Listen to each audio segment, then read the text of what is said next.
attachment on the one hand and aversion on the other hand, right? So we have attachment and aversion.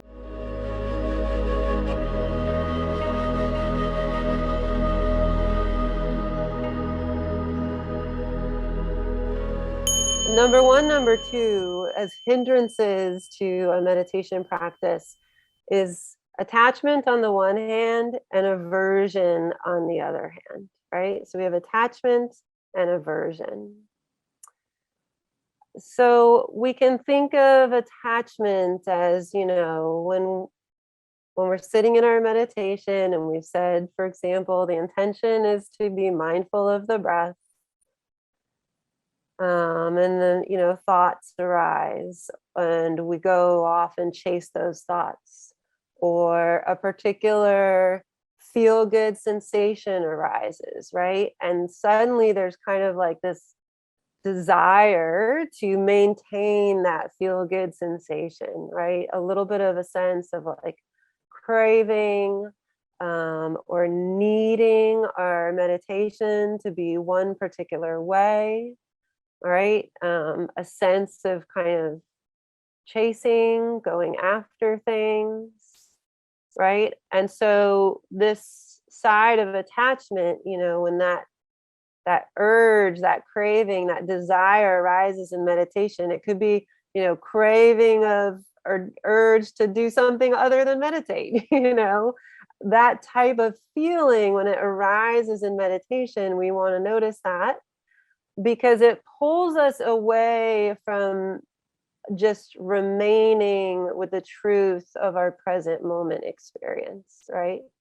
It's worth remembering, with these mindfulness practices, we're not trying to create like any one particular state of mind.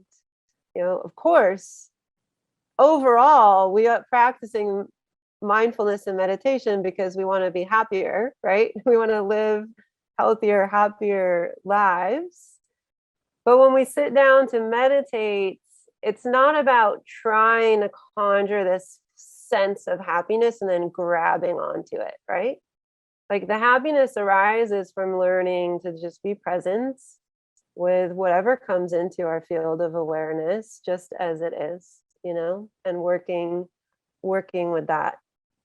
So noticing, is the attachment arising? And then we have the flip side of that, which is aversion. When something arises in meditation, and it could be like a physical sensation, a thought or emotion, anything that comes into our field of awareness, and we find ourselves reacting in a way that's like, I wish that wasn't here. I don't want that to be here. So I'm going to fight against it. I'm going to push against it. I'm going to try to stop that thought, or I get annoyed or frustrated or, irritated or self-critical, judgmental, self-judgments, we want to also be aware of when that arises, because again, it's pulling us off center, right? It's the aversion, the suppression, the attempts to like hold things back or kick something out of our meditation, again is working against, this idea of mindfulness is just our awareness of our present moment experience. It's a kind, spacious, curious, open awareness. And, we're not trying to alter what's going on or change what's going on in terms of like pushing out what's in our awareness and attaching to other things. We just want to learn how to mindfully observe all that arises and give space for all that arises and allow for all that arises. And if we can allow for that, then suddenly what arises becomes a little more workable, right? By pushing things away or putting energy into trying to not think something, We've all had that experience of like the more we try not to think about the color red, the more we see red.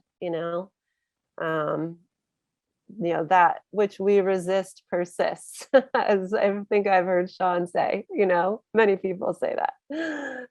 So, just being aware of the first of these two hindrances, attachment and aversion.